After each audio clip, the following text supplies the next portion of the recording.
Jedním z nejvýraznějších symptomů bipolární poruchy jsou podle psychiatrie bludy. Každý blud má být projevem chemické nerovnováhy v mozku a ta se dá napravit jedině dlouhodobým, někdy celoživotním užíváním léků.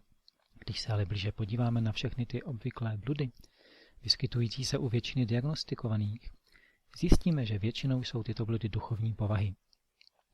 Některé z těchto tzv. Bludů už jsem uvedl ve videu nazvaném bipolární mánie nebo duchovní probuzení. A v tomto videu vám chci ukázat, čím jsou podle mne tyto bludy způsobeny a proč jsou tak rozšířené. Jak uvidíme, většina těchto tzv. Bludů se jen těžko dá považovat za projevy porouchaného mozku. Podle mne jde o projevy komplexního vztahu mezi naší duší a naším egem. Patrně nejběžnějším bludem v počátečním stádiu psychózy je přesvědčení, že jsme buď mrtví, nebo že umíráme. Což je v pořádku, protože je to svým způsobem tak.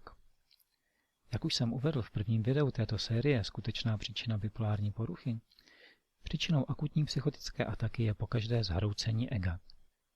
Nemluvil jsem ale o tom, jaké pocity toto zhroucení ega provázejí. Především člověk se cítí úplně jinak. A vůbec ne jako ten, kterého celý život znal.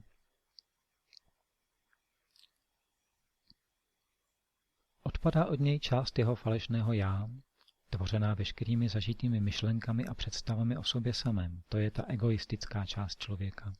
V průběhu zhroucení ega, když nás části našeho falešného já na zhruba řečeno energetické úrovni opouštějí, jsme těmito neznámými pocity zaskočeni a máme zcela pochopitelný dojem, že umíráme, nebo už jsme po smrti. Částečně je to tak. A pokud je tento proces završen bez potíží, tak část našeho falešného já skutečně zemře. Zůstane jen pocit, že jsme o něco lehčí a že se nám o něco volněji dýchá. Pocity smrti a umírání mohou vystřídat pocity, že jsem Ježíš nebo Mesiáš, což je druhý nejrozšířenější psychotický blud. Proč by si to ale tolik lidí namlouvalo? Nezapomínejme, že když se ego naše falešné já hroutí, může se naplno projevit naše pravé já, naše duše. Dokud je u moci naše ego, vyvolává v nás pocity, že nejsme dost dobří a že se sebou musíme něco udělat, abychom si vůbec zasloužili být na světě.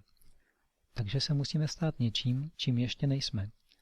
Je to ctižádost ega, našeho falešného já, něco ze sebe udělat, ale je to spíš umělá konstrukce.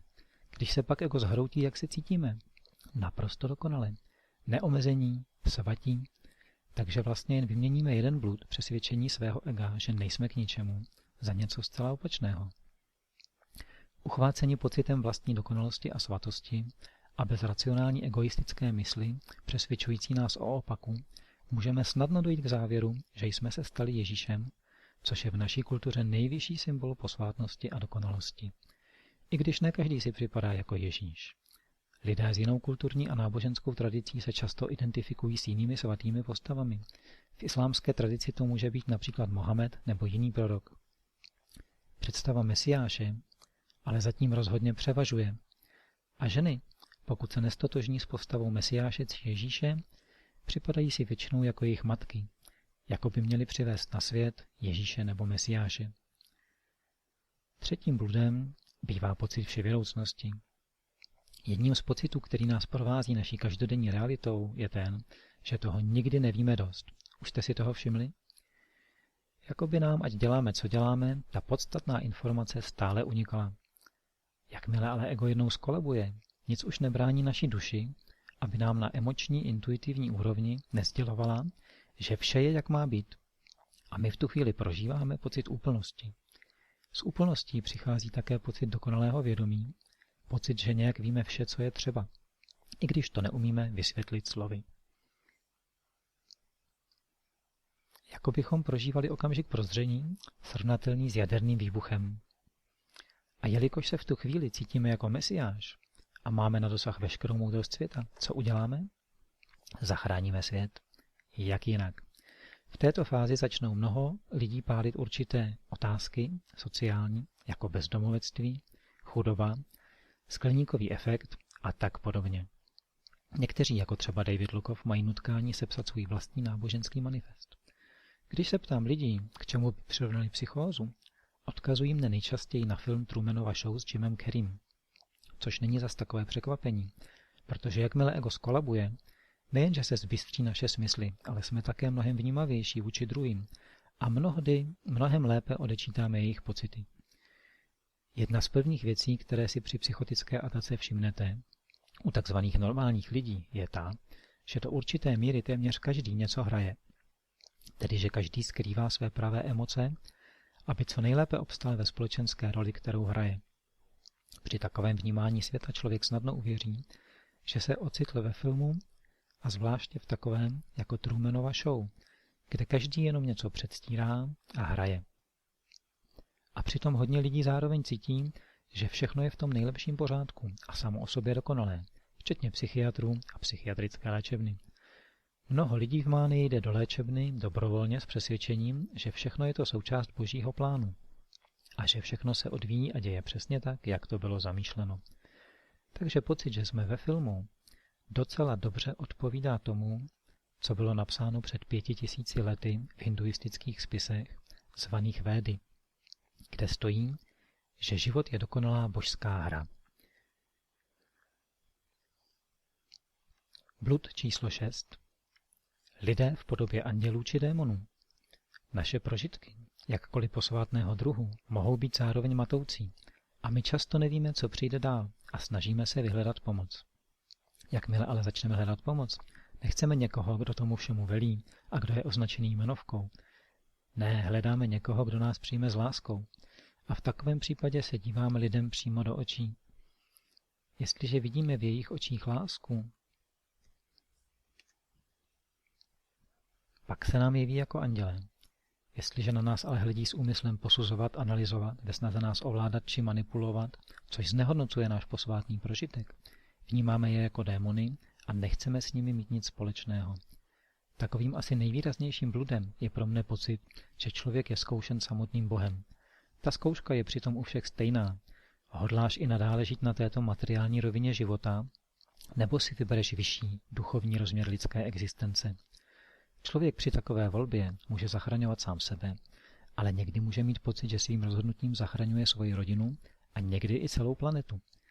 Takové rozhodnutí vstoupit do vyšší dimenze bytí může mít někdy formu jakési rituální sebevraždy, ne ve smyslu skutečného ukončení života a bolestivé lidské existence, ale spíš obětování vlastního života pro nějaké vyšší dobro, podobně jako se Ježíš nechal přibít na kříž a nepokusil se zachránit útěkem.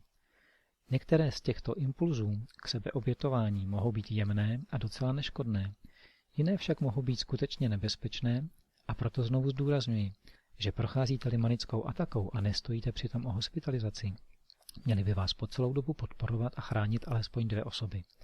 Já osobně jsem pouze zhasl světla v tanečním sále jednoho hotelu, což mělo vést k mé osobní anihilaci. Moje neteř ale chtěla vyskočit z okna v našem obýváku. A jiný chlapík měl zase dojem, že všechny své spolupasažéry v letadle, kterým právě letěl, vezme do vyšší dimenze tím, že spláchne toaletní mísu v kabince. A i když to všechno zní dostatečně šíleně, obešlo se to ve všech případech bez medikace. Takže při bližším pohledu chápeme už, proč nám život připadá najednou jako sen? Chápeme už, proč najednou testujeme realitu? V akutní atace jsme jako Alenka, která se noří někam do králičí nory. Abychom si to shrnuli, spíše než chemická nerovnováha selhávajícího mozku, představují všechny tyto bludy vaši realitu v mimořádném stavu vědomí. Nejde tedy o bludy v pravém smyslu toho slova. Já osobně je vnímám jako projev čehosi velice významného.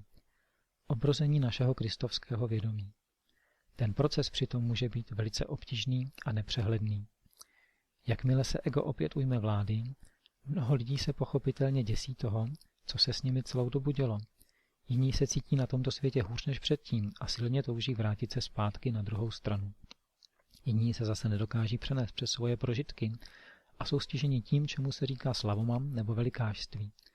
Takoví lidé si nedovedou vyložit svoji zkušenost symbolicky, jako probuzení do svého vlastního kristovského vědomí.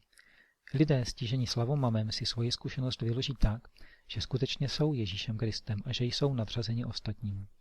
Stejně se ale domnívám, že s láskyplnou podporou a dopomocí mohou i tito lidé postupně dojít k náhledu, že skutečný význam a pravá síla probuzeného kristovského vědomí je v tom, že dokážeme rozeznat kristovské vědomí i ve druhých lidech a spojit se s nimi mnohem otevřenějším a láskyplnějším způsobem. Když se to podaří, stává se duchovní pokrok bipolárně porouchaných duchovním pokrokem nás všech.